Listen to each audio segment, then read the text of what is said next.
হরে কৃষ্ণ। আজকে আমরা পাঠ করব অম্বার তপস্যা।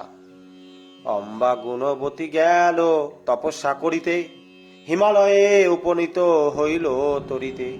শিবেরও তপস্যা কইল মনেতে একান্ত, তুষ্ট হয়ে বর দিতে এলে উমাকান্ত। অম্বারে চাহিয়া কন মাগিলহ বর, প্রণামিয়া অম্বা বলে শুনো মহেশ্বর।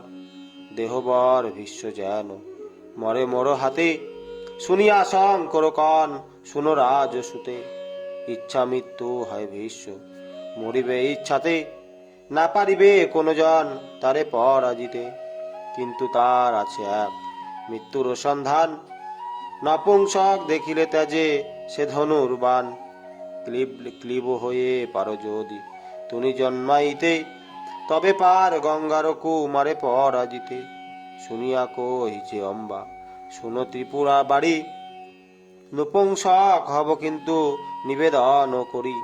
চিরদিন ক্লীব যেন নাই থাকি আমি, মহেশ্বর এই বর দেহ প্রভু তুমি। তাহা শুনি অম্বাপতি কন মহেশ্বর, হইবে পুরুষ তুমি কিছুদিন পর।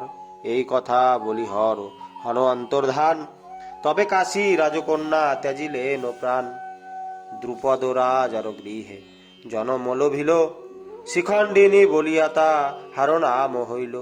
তারপর শিখণ্ডী হইল নাম তার, শুনো নিপ পরীক্ষিত পূর্ব সমাচার। হরে কৃষ্ণ।